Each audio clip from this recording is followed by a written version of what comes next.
Hello students, आज का topic है हमारा बेसिक इलेक्ट्रॉनिक्स कंपोनेंट्स। तो इलेक्ट्रॉनिक्स अगर हमें सीखना है तो उसमें कौन कौन से कंपोनेंट्स होते हैं, बेसिक कंपोनेंट्स, तो उनके बारे में हमें जानकारी होनी चाहिए। तो कंपोनेंट्स यानी कि जैसे कि register, capacitor, transistor, diode, LED या फिर ट्रांसफार्मर, तो ये चीज़ें हम देखेंगे डिटेल्स में। ठीक है, तो फर्स्ट कंपोनेंट है हमारा रजिस्टर। तो रजिस्टर को हिंदी में प्रतिरोधक भी कहा जाता है।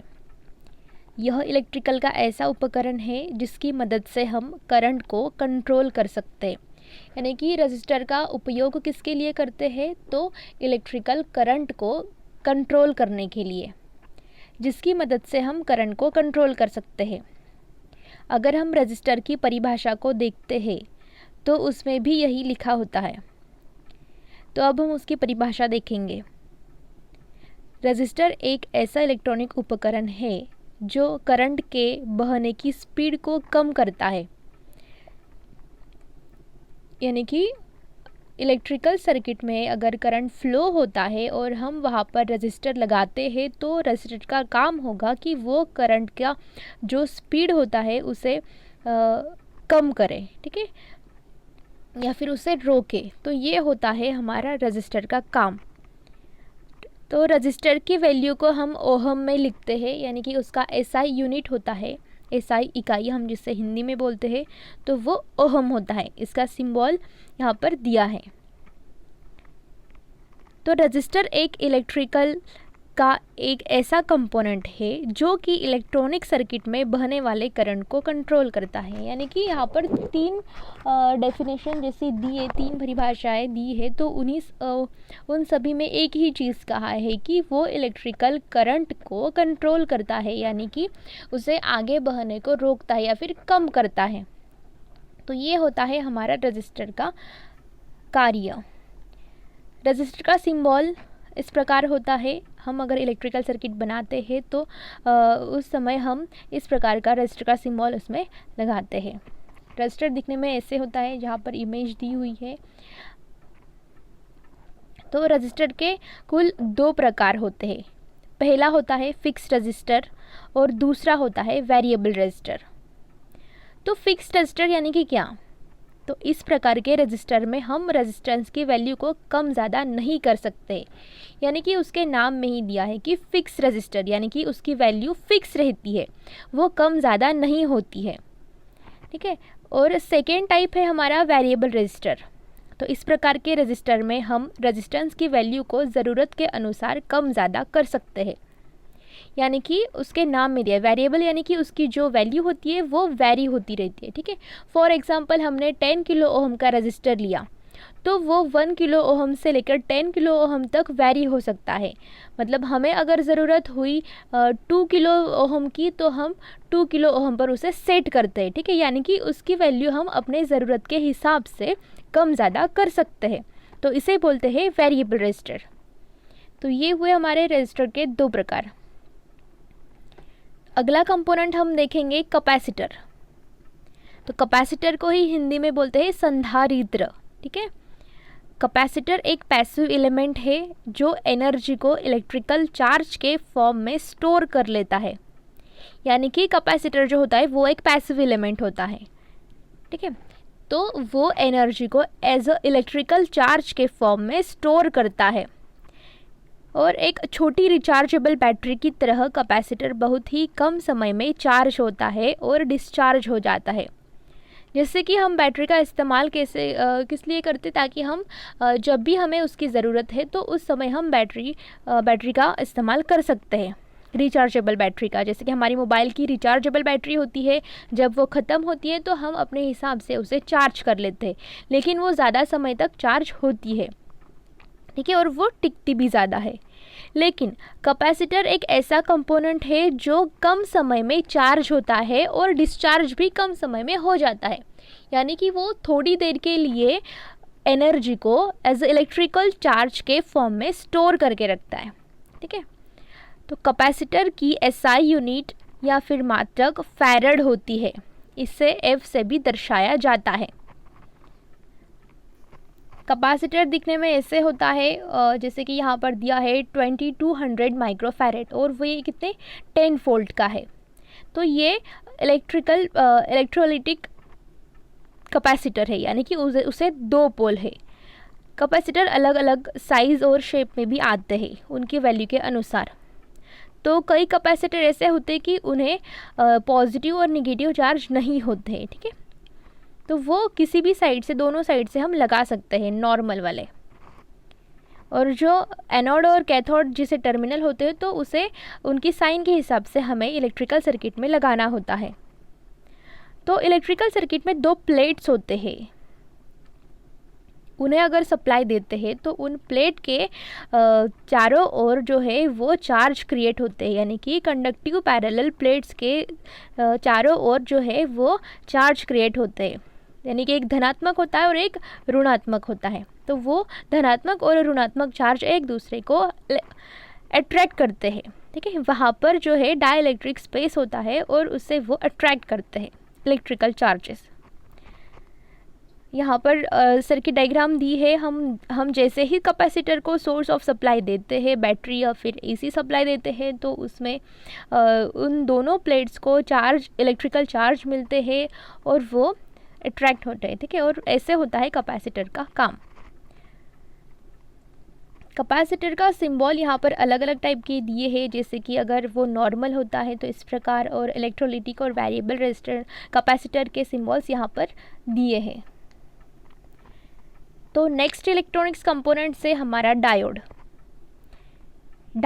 दिखने में ऐसे होता है। उसे एक सिल्वर कलर की रिंग होती है एक साइड को, जिसे हम कैथोड कहते हैं, यानी कि वो निगेटिव साइन होता है, ऋणात्मक।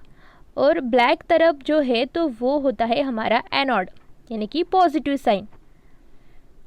तो डायोड एक खास तरह का इलेक्ट्रॉनिक कंपोनेंट होता है जिसके 2 इलेक्ट्रोड होते हैं, जिसे हम एनोड और कैथोड कहा जाता है। मैंने अभी आपको बोला कि डायोड को कुल 2 इलेक्ट्रोड्स होते हैं, एक पॉजिटिव होता है और एक निगेटिव होता है। तो पॉजिटिव को हम बोलते हैं एनोड और निगेटिव को बोलते हैं हम कैथोड। उसका सिंबल यहाँ पर दिया है डायोड का। और साधारणतः डायोड इलेक्ट्रिक करंट को सिर्फ एक दिशा में ही जाने देता है, यानी कि डायोड का काम होता है कि वो करंट को सिर्फ एक ही दिशा में फ्लो करने दे, यानी कि एक ही दिशा में वो उसे बहने दे। तो ये डायोड का काम होता है। उसका वर्किंग क्या होता है? तो जब डायोड का कैथोड टर्मिनल को निगेटिव वोल्टेज से और एनोड को पॉजिटिव वोल्टेज से जोड़ देते हैं तो उसमें से करंट बहने लगता है, और इसे हम क्या बोलते हैं? फॉरवर्ड बायसिंग कहते हैं, ठीक है। यानी कि जो कैथोड टर्मिनल को निगेटिव लगा दिया, एनोड को पॉजिटिव वोल्टेज दे दिया, तो फिर उसमें जो करंट बहता है तो उसे हम बोलते हैं फॉरवर्ड बायसिंग। और जब डायोड के एनोड को निगेटिव वोल्टेज से जोड़ देते हैं तो यह वोल्टेज को आगे नहीं जाने देता। मैंने अभी बोला कि डायोड सिर्फ एक ही दिशा में करंट को बहने देता है। तो अगर इसे हम अपोजिट साइन पर लगा दे तो वो वोल्टेज को आगे नहीं जाने देता, जिसे हम बोलते हैं रिवर्स बायसिंग। और अगर कैथोड को पॉजिटिव से जोड़ देते हैं तो भी यह वोल्टेज को नहीं जाने देता, और इस स्थिति को भी हम रिवर्स बायसिंग कहते हैं, ठीक है। तो ये 2 बायसिंग होते हैं उसके, एक फॉरवर्ड और रिवर्स बायसिंग, ठीक है। अगला कंपोनेंट है हमारा एलईडी, यानी कि ये भी एक डायोड का ही टाइप है। तो एलईडी का फुल फॉर्म होता है लाइट इमिटिंग डायोड। तो डायोड का सिंबल हमने देखा तो ये उसी की तरह यहाँ पर दिख रहा है, सिर्फ बाहर की ओर 2 एरोज हमें दिख रहे हैं। तो ये होता है हमारा एलईडी का सिंबल। इससे भी कैथोड और एनोड 2 इलेक्ट्रोड होते हैं इसमें, ठीक है। एलईडी अलग अलग कलर के हो सकती है। यहाँ पर दिया है रेड कलर का और ग्रीन कलर का, उसकी डायग्राम भी है। तो एलईडी या इसे लाइट इमिटिंग डायोड भी कहा जाता है।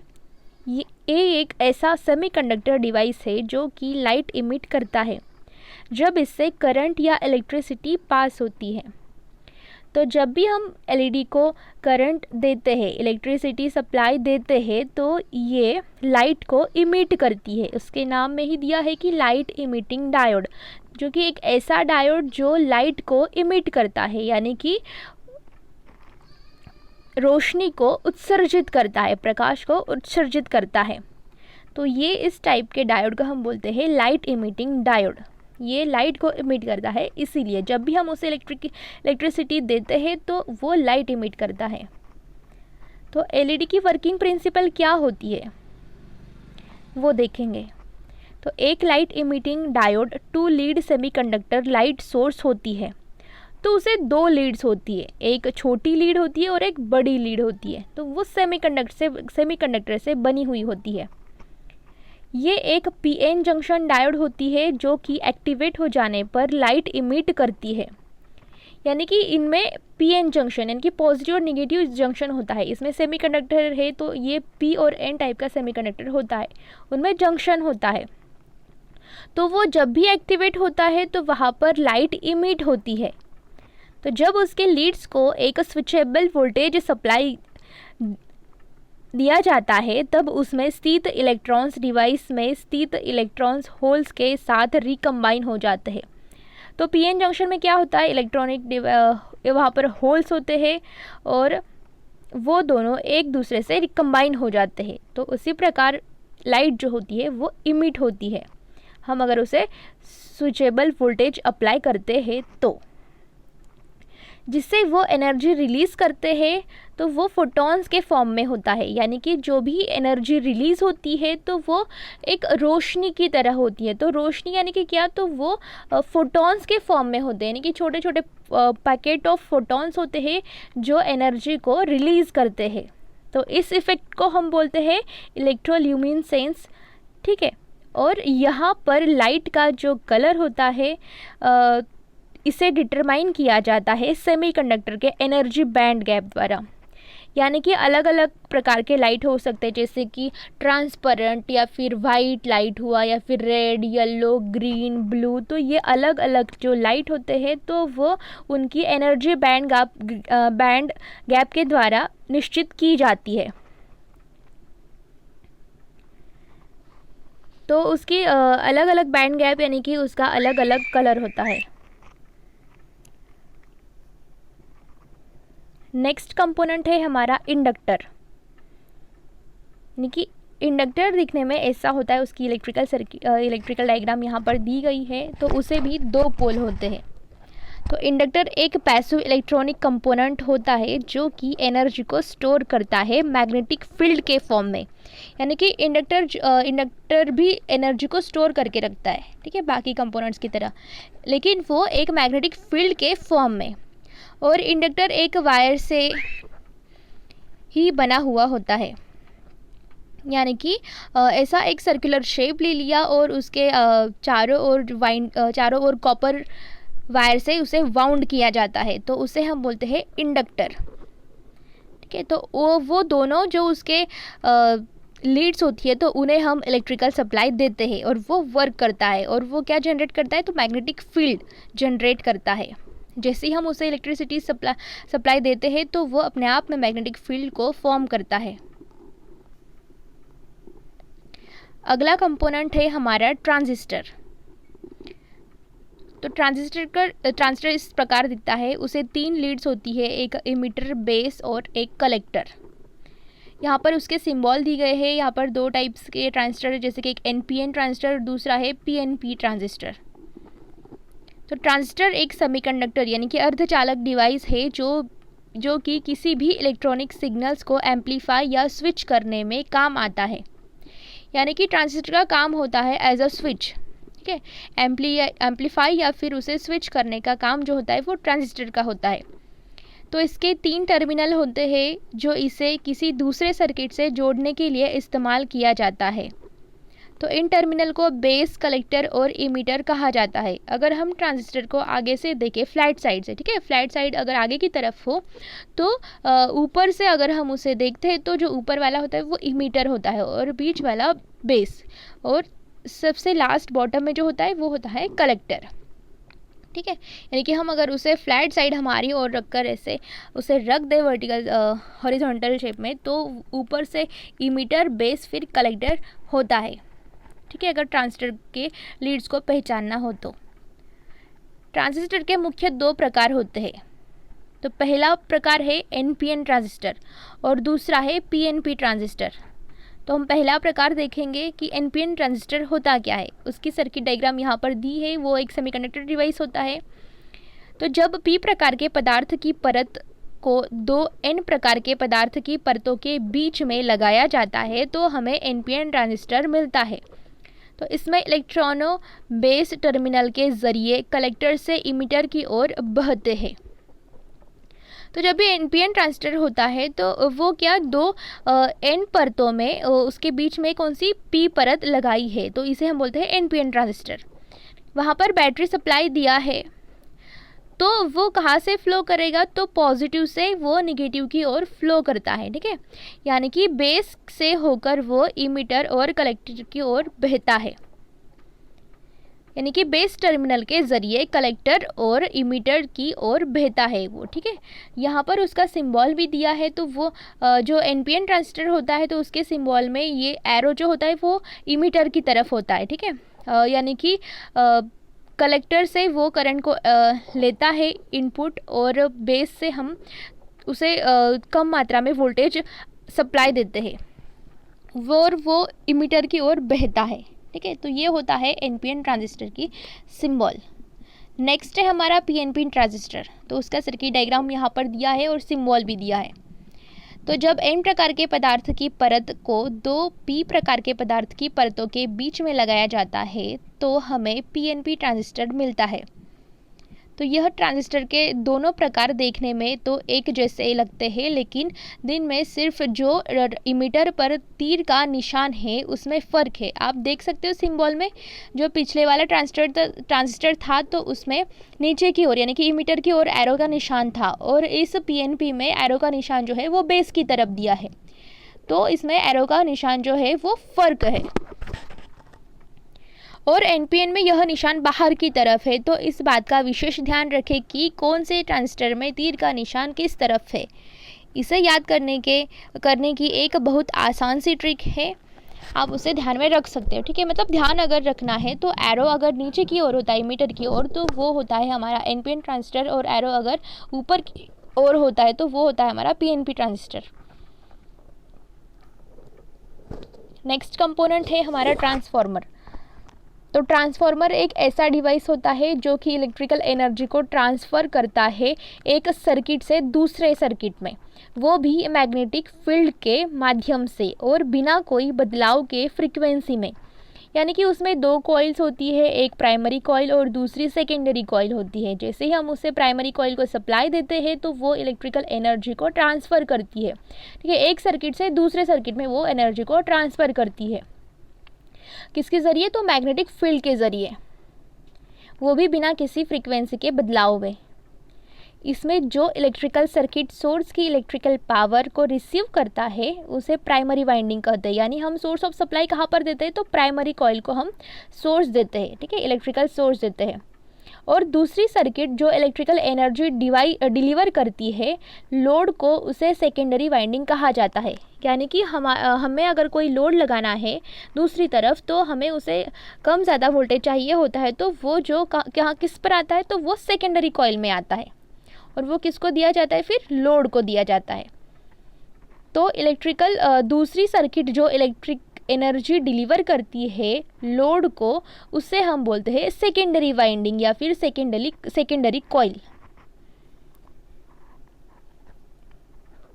तो वो वर्क कैसी करती है यहाँ पर डायग्राम में बताया है। और यदि हम ट्रांसफार्मर की परिभाषा की ऊपर गौर करें तब पाएंगे कि ये एक ऐसी डिवाइस होती है जो कि या तो वोल्टेज को स्टेप अप करती है या फिर स्टेप डाउन करती है, वो भी करंट के करस्पॉन्डिंग डिक्रीज़ और इंक्रीज़ के हिसाब से।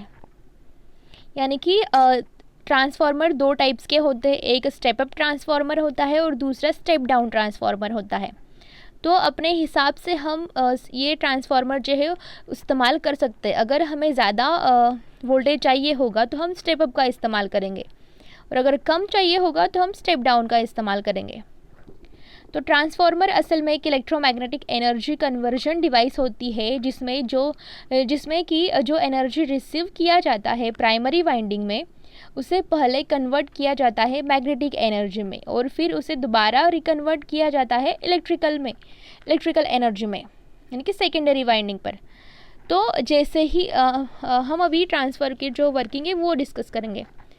तो जब भी हम प्राइमरी कॉइल को इलेक्ट्रिकल एनर्जी देते हैं तो वो उसकी चारों ओर जो है वो मैग्नेटिक फील्ड को तैयार करती है, ठीक है। उस मैग्नेटिक फील्ड फिर वो इलेक्ट्रोमैग्नेटिक फील्ड एनर्जी क्रिएट करती है, फिर वो दूसरी कॉइल की तरफ अट्रैक्ट होती है, क्योंकि दूसरी सेकेंडरी कॉइल भी वहाँ पर मौजूद होती है, तो ऑब्वियसली वो वहाँ से बहेंगी, ठीक है। उसका जो पाथ है वो कंप्लीट करेंगी। तो पहले वो इलेक्ट्रिकल एनर्जी होती है, फिर बाद में वो मैग्नेटिक एनर्जी में कन्वर्ट होती है, इलेक्ट्रोमैग्नेटिक एनर्जी में, फिर उसके बाद फिर से इलेक्ट्रिकल एनर्जी में उसका कन्वर्जन होता है। तो किसमें? सेकेंडरी वाइंडिंग में, यानी कि सेकेंडरी कॉइल में उसका कन्वर्जन होता है। तो इस प्रकार ट्रांसफार्मर का कार्य होता है। तो ये हुए हमारे सारे electronics components, basic electronics components. Thank you.